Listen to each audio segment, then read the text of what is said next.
Education with Shantanu চ্যানেলে তোমাদের সকলকে স্বাগত জানাই। আজকে আমার আলোচনার বিষয় যুবসাথী প্রকল্পে সঠিকভাবে ফর্মটি অনলাইনে বা অফলাইনে আবেদন করেছেন, ডকুমেন্টস সমস্ত কিছু ঠিক দিয়েছেন, তারপরেও কিন্তু এই মেসেজটি লেখা আছে sorry payment of race 1500 paid to your bank account number এত has failed. Please contact the concerned office বা bank branch with updated bank details WBIFMS। দেখো এখানে কিন্তু ইউটিউব কমিউনিটি পোস্টে একজন কমেন্ট করেছিল যে তো তোমাদের বলে রাখি, যাদের এরকম ভুল হয়েছে এবং যাদের ক্লেইম মেসেজটা এসেছে আসার পরে আজকে যাদের এই মেসেজটি আসছে টাকাটি ফেলড হয়ে গেছে, তবে তারা সঠিকভাবে অনলাইনে আবেদন করেছিলে, অনলাইনে আবেদন করার সময় সঠিক ব্যাংক অ্যাকাউন্ট দিয়েছো, ব্যাংক অ্যাকাউন্ট নাম্বারটিও সঠিক ছিল, তবে লাস্ট 4টে ডিজিটের যেই সংখ্যাটি সেই সংখ্যাটি তোমার ব্যাংক অ্যাকাউন্টের সাথে কোনোভাবেই মিলছে না। সেই ক্ষেত্রে কিন্তু কনসার্ন অফিস বা ব্যাংক ব্রাঞ্চের সাথে গিয়ে কিন্তু সেখানে কথা বলতে পারো। যতটা সম্ভব বিডিও অফিসে গিয়ে কথা বললে কিন্তু ভালো হবে, যেখানে তোমাদের জমাটি নিয়েছিল সেখানে গিয়ে কথা বলো। সেখানে গেলে কিন্তু তোমাদের সমস্যার সমাধান হবে এবং ওরা হয়তো ডাটা এন্ট্রি করার সময় কোনো ভুল তথ্য দিয়ে ফেলেছে বলেই কিন্তু তোমাদের এরকম মেসেজ এসছে। তো সেখানে বিডিও অফিসে গিয়ে কথা বললে কিন্তু সেটি ঠিক করা যাবে এবং তোমাদের বলে দেবো যে হোয়াটসঅ্যাপ, এমনি টেক্সট মেসেজ এবং যেই আরও একটি মেসেজ আসছে, এই 3টে মেসেজের মানে কি, তাহলে কবে টাকা ঢুকতে চলেছে সমস্ত কিছু কিন্তু বলে দেবো আজকের ভিডিওতে। যুবসাথী প্রকল্পের টাকা কিন্তু ইতিমধ্যে দেওয়া হয়ে শুরু হয়ে গিয়েছে, তবে বিভিন্ন রকমের SMS আসছে কিন্তু যুবসাথী প্রকল্পের তরফ থেকে, যেটির মধ্যে সব থেকে প্রথমে একটি মেসেজ আসছে হোয়াটসঅ্যাপে information of cultural affairs department থেকে, যেখানে লেখা রয়েছে প্রিয় যুবসাথী, আমাদের অঙ্গীকার অনুযায়ী বাংলার যুবসাথী প্রকল্পের অন্তর্ভুক্ত হওয়ার আপনাকে স্বাগত। রাজ্য সরকারের নিজস্ব তহবিল থেকে আর্থিক সহায়তা প্রথম মাসের 1500 টাকা আপনার ব্যাংক অ্যাকাউন্টে জমা করা হল। আপনি ভালো থাকুন, সুস্থ থাকুন, শুভেচ্ছা সহ মমতা ব্যানার্জি, মুখ্যমন্ত্রী, পশ্চিমবঙ্গ সরকার।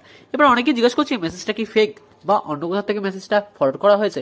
তো তাদের জন্য বলে রাখি, এই মেসেজটা কিন্তু ফরওয়ার্ড করা হয়েছে information of cultural affairs department থেকে। এটা কোনোভাবেই ফেক মেসেজ না। এটা কিন্তু যেহেতু আপনাদের নাম্বারটি ওখানে দেওয়া ছিল সেই হিসাবেই কিন্তু অটোমেটিক ডাটা ট্রান্সফারের সময় বা ডাটা আপডেট করার সময় সেই নাম্বারটিকে অটোমেটিক ইনফরমেশনগুলোকে দেওয়া হয়েছে। তো সুতরাং চিন্তার কিছু নেই। এরপরে যে দুটো মেসেজ আসছে সেই দুটো মেসেজ হচ্ছে, কারো টেক্সট মেসেজ আসছে, ক্লেম মেসেজ আসছে এবং কারো এরকমই একটি মেসেজ আসছে যেটি টেক্সট মেসেজ হিসাবে আসছে। এই যে প্রিয় যুবসাথী, এই মেসেজটি আসছে কারো টেক্সট হিসাবে, তো সেটিও কিন্তু দেখাবো, সেটি দেখতে থাকো।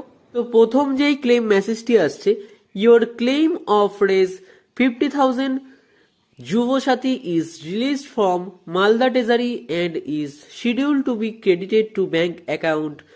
লাস্টে আপনার ব্যাংকের 4টে সংখ্যা বা 4টে ডিজিট লেখা থাকছে অন 9/3/2026, অর্থাৎ 9/09/03/2026 WBIFMS।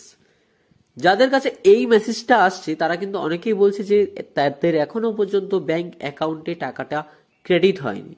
তো তাদের বলে রাখি যে এখানে কিন্তু লেখা রয়েছে your claim of race 50,000 is release from Malda treasury. এখানে আপনাদের ট্রেজারির নাম কিন্তু যেই ট্রেজারি থেকে ছাড়া হবে, এক একজনের কিন্তু এক এক ট্রেজারি থাকবে। অ্যান্ড ইজ শিডিউল, এটা কিন্তু শিডিউল করা হয়েছে, এটা কিন্তু টাকাটা ব্যাংক অ্যাকাউন্টে দিয়ে দেওয়া হয়নি। এটা ব্যাংক অ্যাকাউন্টে টাকাটা দেওয়ার জন্য এই তারিখে শিডিউল করা হয়েছে, অর্থাৎ 9/3/2026 তারিখে কিন্তু, অর্থাৎ আজকে কিন্তু এই টাকাটিকে শিডিউল করা হয়েছে। আপনারা কিন্তু গত 1 বা 2 দিন বা 1 সপ্তাহের মধ্যে কিন্তু এই টাকাটি ব্যাংক অ্যাকাউন্টে ক্রেডিট হয়ে যাবে। এবং এর সাথে সাথে আরেকটি যেটি গুরুত্বপূর্ণ মেসেজ আসছে সেটি হচ্ছে কালকে এসেছিল, যেখানে লেখা আছে প্রিয় যুবসাথী, আমাদের অঙ্গীকার অনুযায়ী বাংলার যুবসাথী প্রকল্পে অন্তর্ভুক্ত হওয়ায় আপনাকে স্বাগত। রাজ্য সরকার নিজস্ব তহবিল থেকে আর্থিক সহায়তার প্রথম মাসের 1500 টাকার আপনার ব্যাংক অ্যাকাউন্টে জমা করা হলো। আপনি ভালো থাকুন, সুস্থ থাকুন, শুভেচ্ছা সহ মমতা ব্যানার্জি, মুখ্যমন্ত্রী, পশ্চিমবঙ্গ সরকার। এটা কিন্তু কালকে 4:32 PM অর্থাৎ বিকালবেলা এসেছিল। তবে এই লেখাটার অর্থ হচ্ছে, যেহেতু এটা অটোমেটিক সিস্টেম জেনারেট, সেহেতু তো আপনাদের কিন্তু এই মেসেজটিকে দিয়ে দেওয়া হয়েছে এবং এখানে লেখা রয়েছে 1500 টাকার কিন্তু আপনার ব্যাংক অ্যাকাউন্টে জমা করা হলো। এই মেসেজটা আসার পরে কিন্তু আপনাদের যদি অ্যাকাউন্টে টাকা না ঢুকে থাকে তাহলে 2-1 দিন বা 1 সপ্তাহের মধ্যে কিন্তু টাকাটি ঢুকে যেতে চলেছে। তো আশা করি বোঝাতে পারলাম এই দুটো মেসেজের অর্থ কি, এবং এখানে কিন্তু ভয়ের কোনো বিষয় নেই, চিন্তার কোনো বিষয় নেই। যদি আপনাদের ডকুমেন্টস সবকিছু ঠিকঠাক থাকে, যদি ডাটা ইনপুট হয়ে গিয়ে থাকে, তাহলে কিন্তু আপনাদের এই দুটো মেসেজ আসবে এবং আপনারা এই মাসের টাকা দেরিতে হলেও এই মাসেই পেতে চলেছেন। তো ভিডিওটি কেমন লাগলো তা অবশ্যই জানাবে, চ্যানেল নতুন হয়ে থাকলে চ্যানেলটিকে অবশ্যই সাবস্ক্রাইব করে দেবে।